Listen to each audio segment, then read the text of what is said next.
मैं विक्रम सहजपाल एक बार फिर आपके सामने हूँ और रिक्वेस्ट करता हूँ कि आप मास्क पहन कर रखें और प्रिकॉशन लें।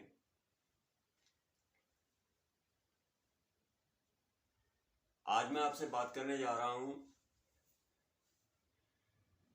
कि हमारा जो एजुकेशन का लेवल है वो कहाँ पर स्टैंड कर रहा है।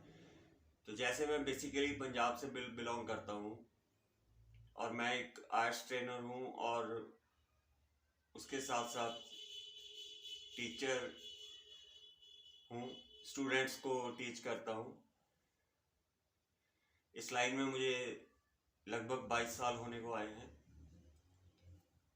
तो यहाँ पर मैंने जितना शोषण आर्ट्स के क्षेत्र में पंजाब के लोगों का हो रहा है, इतना शोषण मैंने आज तक कभी किसी और क्षेत्र में नहीं देखा। लेकिन ये एक ऐसा मुद्दा है जिसकी तरफ किसी भी तरह के कोई रिफॉर्म्स आने की ना तो उम्मीद है ना ही आएंगे, क्योंकि सरकार का इस तरफ ध्यान ही नहीं है। तो मैं आपको एक सिंपल चीज बताना चाहता हूं कि अंग्रेजों ने 200 साल में जितना पैसा हिंदुस्तान से लूटा था, उससे ज्यादा पैसा आईलेट्स में स्टूडेंट्स दे चुके हैं। लगभग 14,000 रुपया एक बार एग्जाम देने की फीस है। और पंजाब के स्टूडेंट्स की सबसे बड़ी प्रॉब्लम जो सामने आती है वो ये आती है कि उनसे ये एग्जाम क्लियर नहीं होता, बैंड्स नहीं आते, 3-3 बार 4-4 5-5 बार एग्जाम देते हैं। तो ये एक साधारण सी बात है जो समझ में लोगों को नहीं आती या वो देखना नहीं चाहते हैं कि सबसे पहले आप ये चीज जाने कि जहां पर स्टूडेंट्स जा रहे हैं, कहीं वो व्यक्ति जो है ये कोई साबुन या शैम्पू का काम नहीं है कि हम सेलिब्रिटी को देखकर या नाम को देखकर किसी चीज को फॉलो करने लगे। इसमें कम से कम हमें यह देख लेना चाहिए कि जो पढ़ाने वाला टीचर है उसके पास क्या एक्सपीरियंस है, क्या नॉलेज है।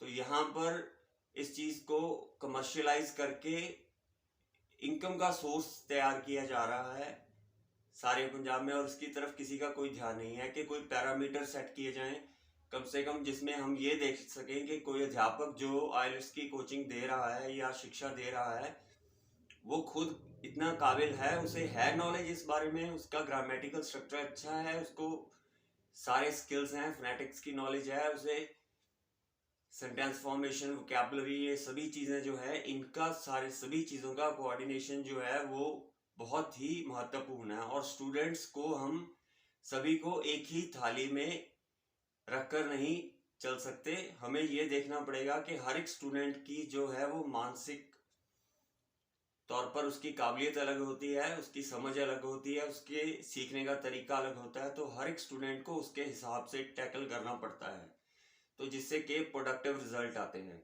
मैं अपने 22 साल के एक्सपीरियंस में ये कह सकता हूँ कि आईलेट्स में मैंने जो देखा है वो ये है कि आज तक मेरे साथ ये नहीं हुआ कि मैंने किसी स्टूडेंट्स को कहा हो कि आप एग्जाम दे दो, अभी आपका स्कोर आ जाएगा, और वो ना आया हो, क्योंकि इतनी समझ हमें आ जाती है स्टूडेंट को देखकर।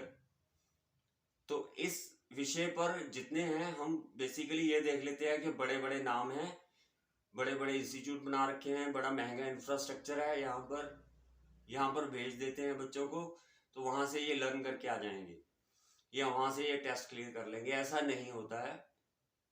तो इस विषय पर जो सबसे ज्यादा जरूरी चीज है कि कुछ तो सरकारों को ध्यान देना चाहिए कि लोगों का शोषण इस मामले में रुक सके।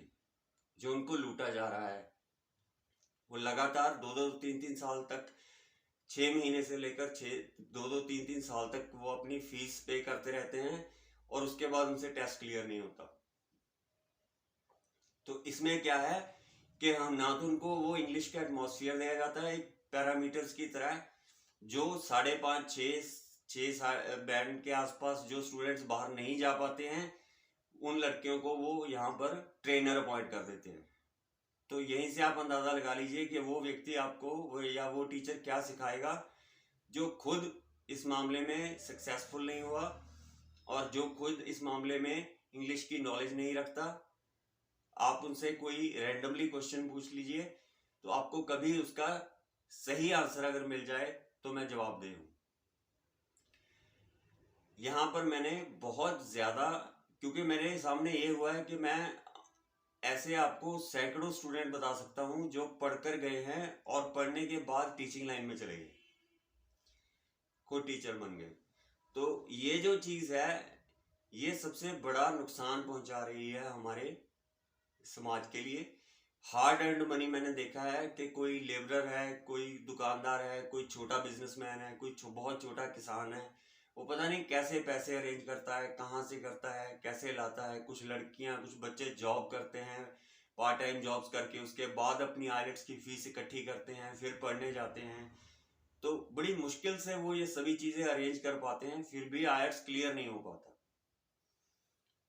तो जो मेन एक बहुत बड़ी प्रॉब्लम है, जैसे कि पंजाब के बच्चे मोटिवेटेड हैं कि उन्हें बाहर माइग्रेट ही होना है, उन्हें बाहर ही जाना है।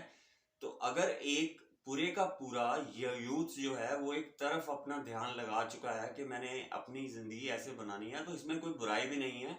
तो कम से कम इसमें जो है, अगर सरकारें कुछ नहीं कर सकती तो मुझे लगता है कि माँ बाप को और पेरेंट्स को और बच्चों को खुद इतना समझना चाहिए कि हम कहीं भी पढ़ने से पहले ये पूछ लें, ये अच्छी तरह जांच लें कि पढ़ाने वाला व्यक्ति हमें सही नॉलेज दे भी सकता है या नहीं दे सकता। क्योंकि इस मामले में बहुत ज़्यादा शोषण हो रहा है। अगर मैं आपको ABC के 26 लेटर्स की बात करूं तो उसमें नॉलेज के हिसाब से पहले ABC का भी ज्ञान नहीं है जो इस लाइन में टीचर बनकर बैठ गए हैं। तो आप ये चीज़ें जो है इन पर ध्यान दीजिए, इससे आपका भविष्य भी सुरक्षित होगा। और पढ़ने से पहले कम से कम ये जांच लीजिए कि हम जिस व्यक्ति से पढ़ रहे हैं या जिस टीचर से पढ़ रहे हैं उसमें काबिलियत है भी पढ़ाने की या नहीं है। जय हिंद।